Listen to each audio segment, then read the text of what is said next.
You have questions? We have answers. Welcome to the Therapist Question Box with your host, Miss Lindsay Schiss.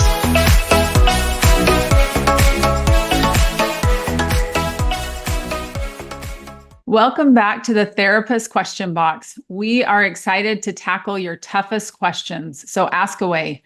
Today, we are talking about a question that was actually given to me in person and was requested that it be a topic that we talk about on the podcast. So this was a question, and ironically, what she said was, I'm going to ask this question, but it's not for me, it's for a friend. And I had to laugh because that's actually what we talked about this podcast being about. So before I'm just asking for a friend. Yeah, it's not me in quotes, right? Not me, just for a friend. Yeah. So today I have with me Brannon Patrick, who will be discussing this together. Brannon, thanks for joining me. You're welcome. I'm happy to be here.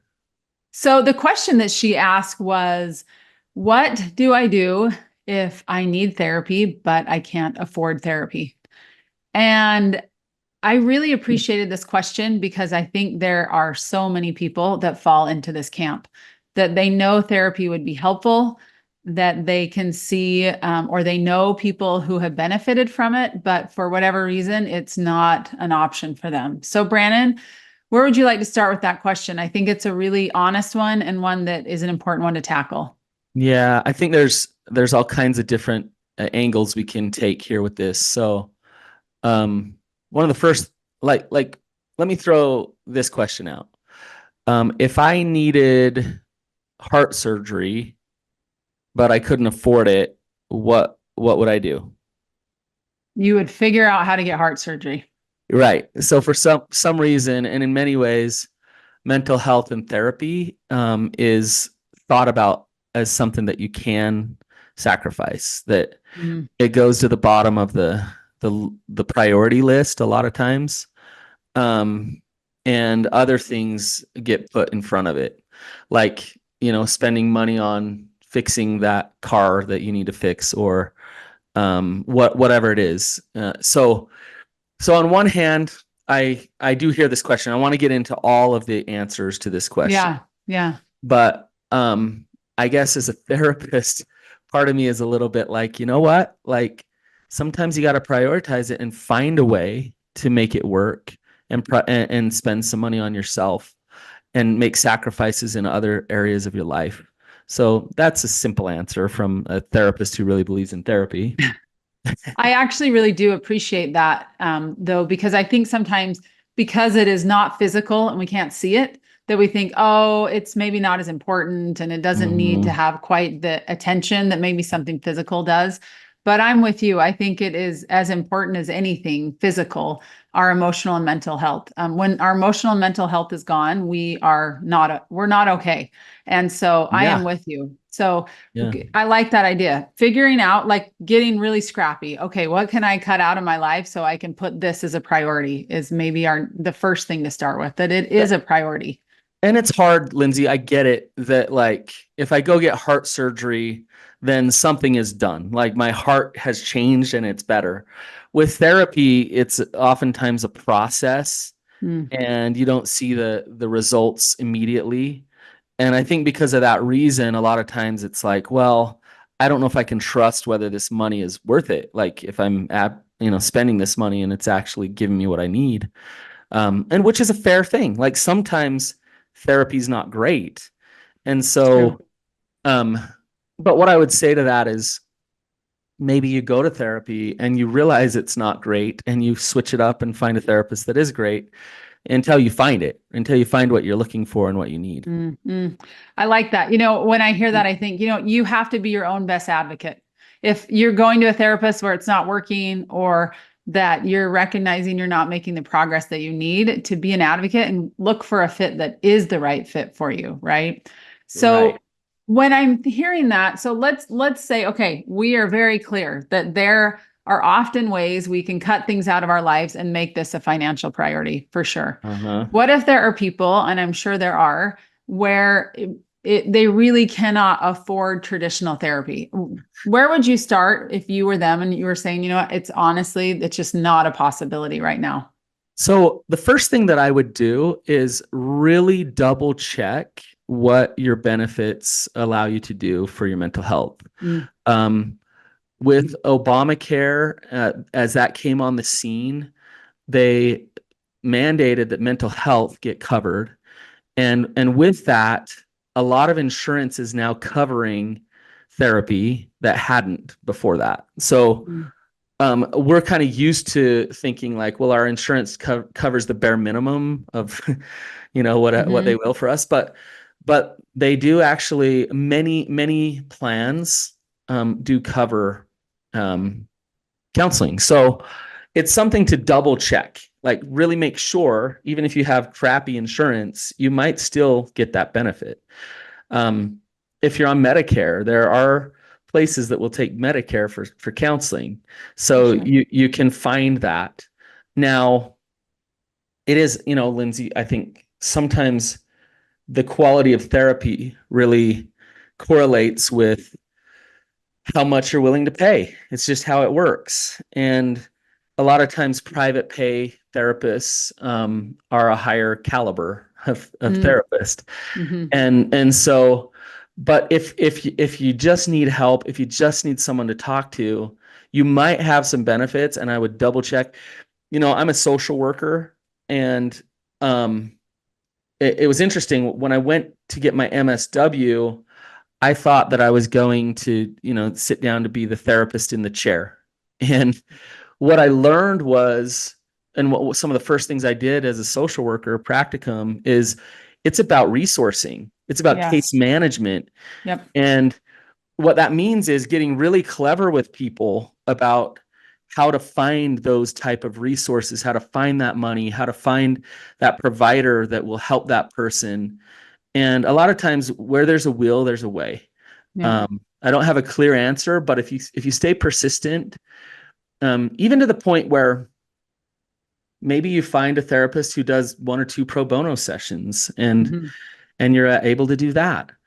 mhm. Um, a lot of times, church is a great resource to help people.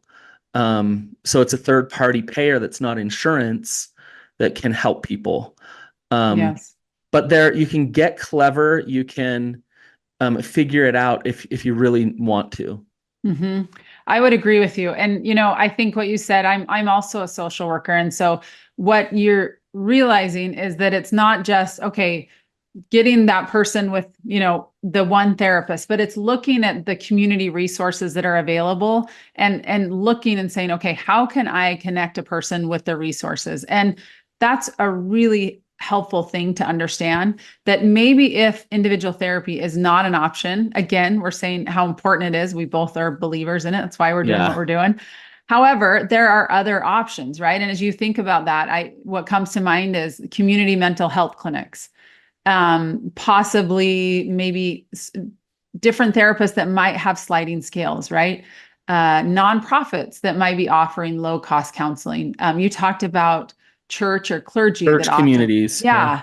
yeah. And one other thing I thought of is, groups are also an option, that they are a lower cost, but it's a way to get therapy, but more in a group setting. And it also Yes. gives you an option of having camaraderie with a group of like-minded people that are maybe facing some similar circumstances to you, that might be just a creative way to think about it.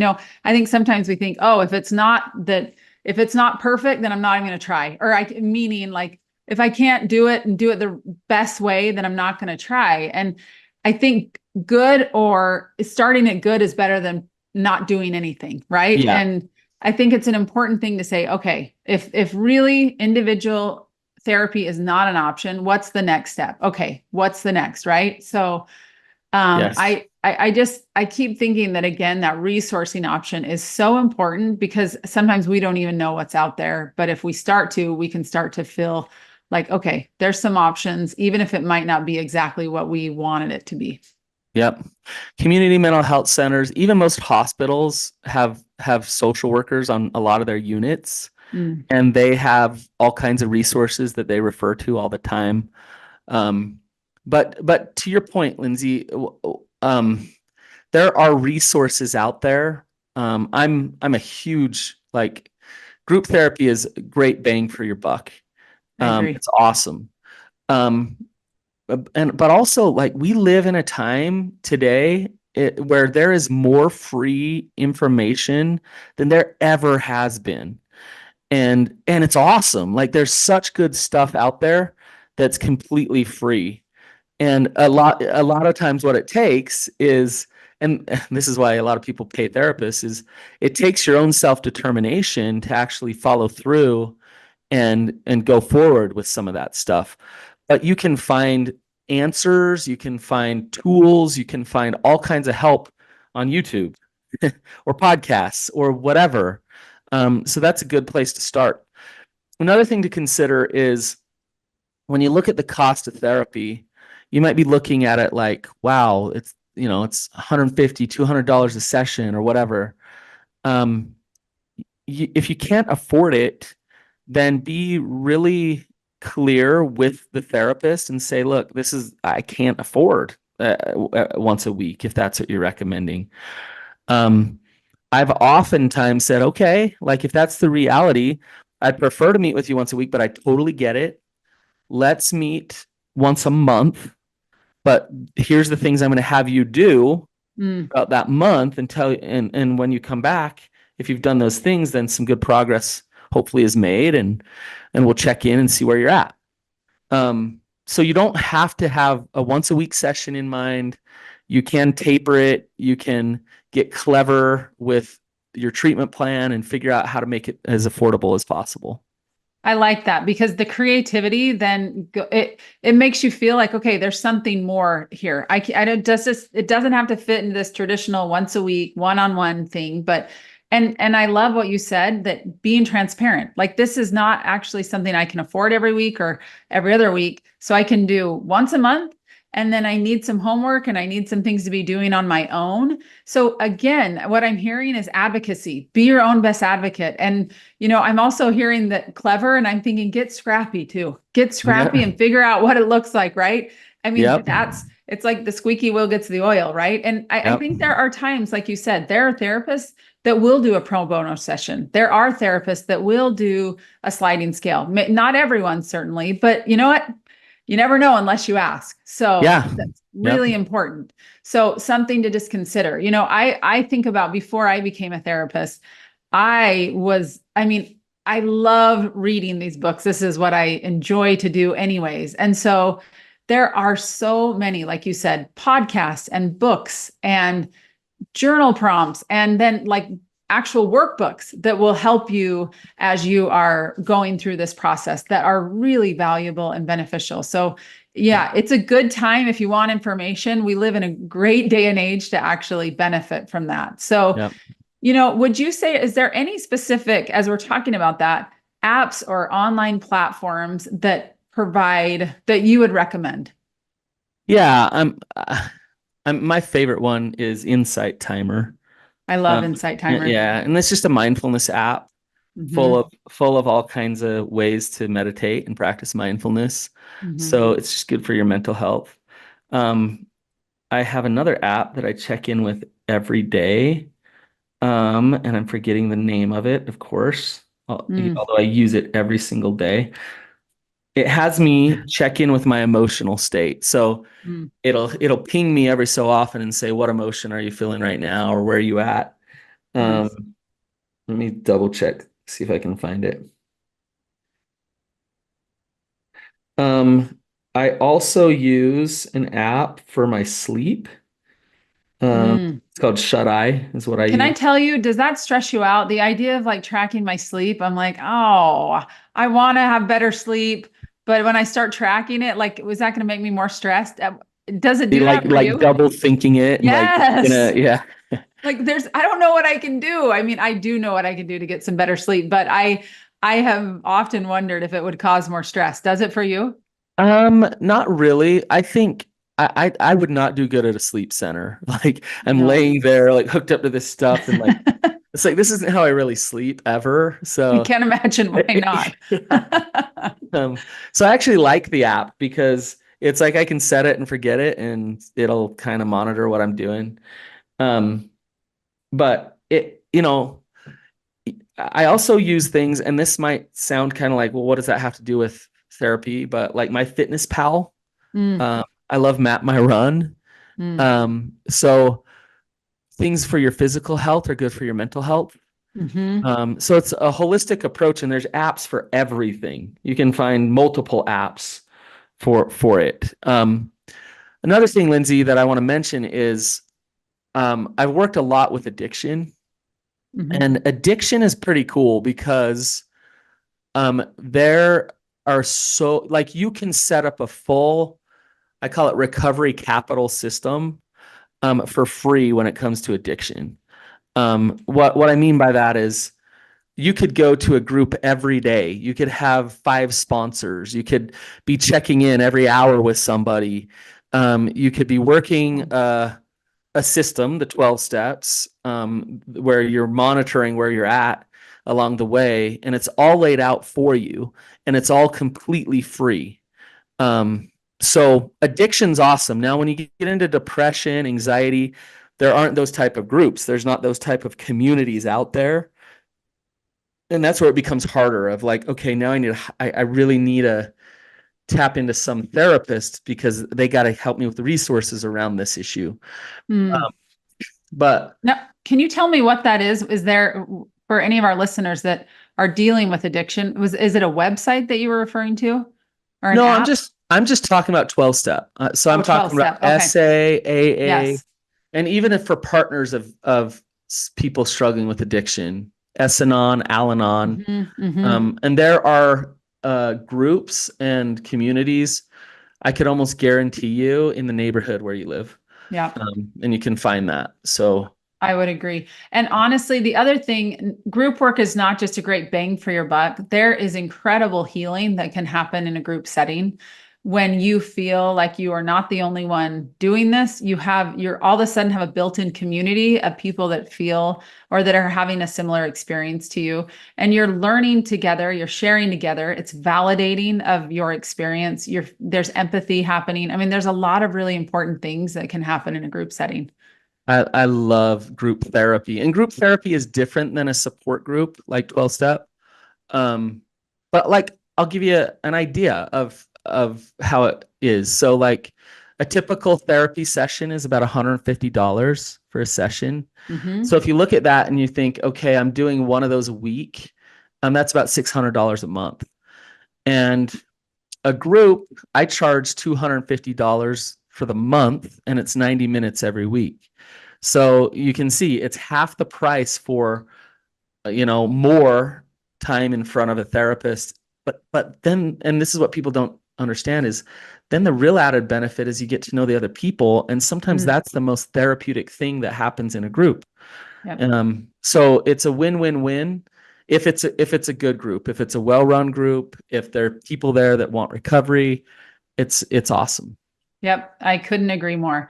You know, Brandon, another thing that you said, you talked about Insight Timer being an option. It's something I love as well. And you talked about a sleep app. So really, I also want to talk about some lifestyle strategies that can help with our mental health. You know, with our mental health, excuse me, when I'm working with clients, I will often start with just where's your sleep at? Like just where's your sleep? Where's your eating? Where's your exercise? And often something's off in that category: nutrition, sleep, exercise.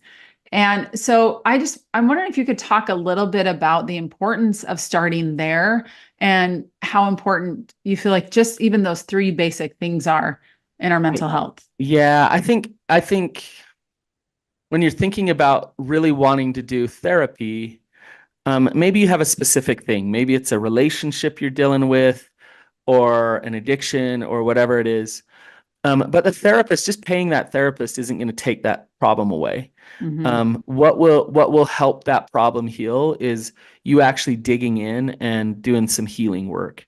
And one of the first things we teach as therapists is to do some balanced living and some dailies. And it's Mm-hmm. it's so basic.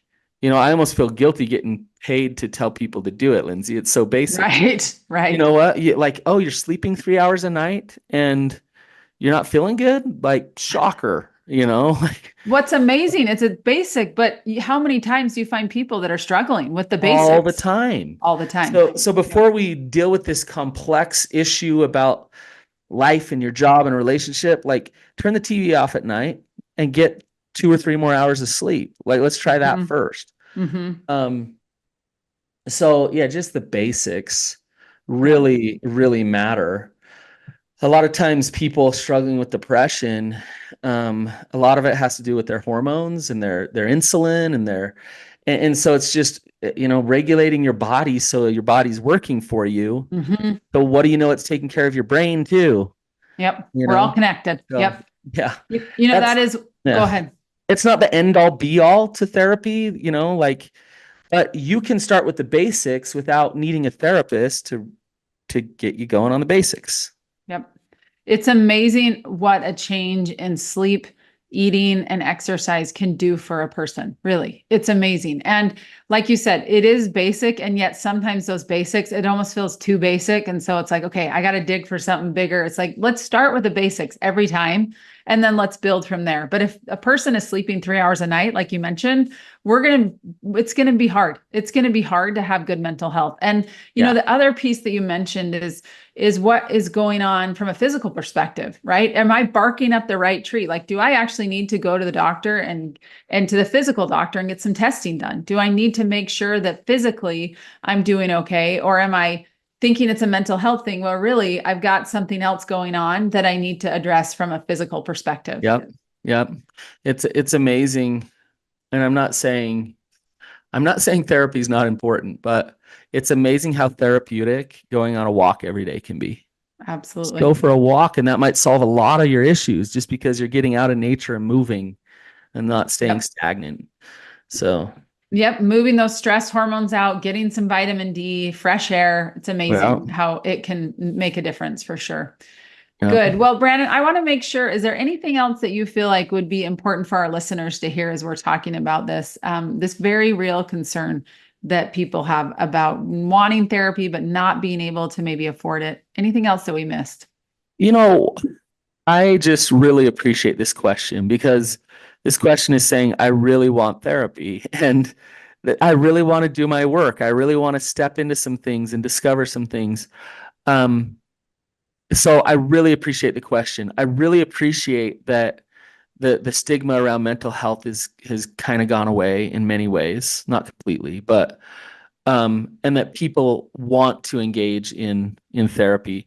I'm glad that there's more opportunity and there's more resources, but I do think there's work that we can do, because I think everybody should have access to good help, and I wish that it was the case that everybody could, but it's not, and so you got to get clever. You got to do a lot Yep. of the things we're talked about today. Yep. I couldn't agree more. So, a couple of the nuggets that I just want to leave with our listeners that we talked about is just evaluate how important it is in your life. What can you cut out in your life where you can say, you know what, I'm putting this money, this energy, this time into my mental health? There are often ways to do that we think, oh, there's no way. And yet often there is. So I love that reminder. Just really consider how important is it to you? And then the second is get scrappy, get creative, be your own best advocate and see what resources are out there. It might not be traditional talk therapy. It may be, but if it's not, there are other options, community options. There are apps, as you talked about, Insight Timer. I use the Calm app that I love. It's very similar to the Insight Timer. How We Feel is the How one. We Feel. Yeah, Okay, that's the that's the one that one. you were missing. Okay, Yeah, that's the one where you check it's in every pretty day. cool. Yeah. Nice. How We Feel. I'll write that one down. Nice. Cool. And, I also really think it's important to go back to those basics.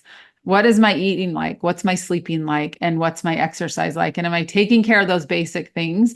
And then also look at it from a physical perspective. Do I need to look at my physical body and do some work there and maybe get some things checked out there as well? So really appreciate your time, Brannon, and appreciate this question. I think it's an important one. And I hope what we talked about today was beneficial and that will serve as a guide and resource for those that might have a similar situation. We appreciate you being here to listen. And until next time, take care of yourselves.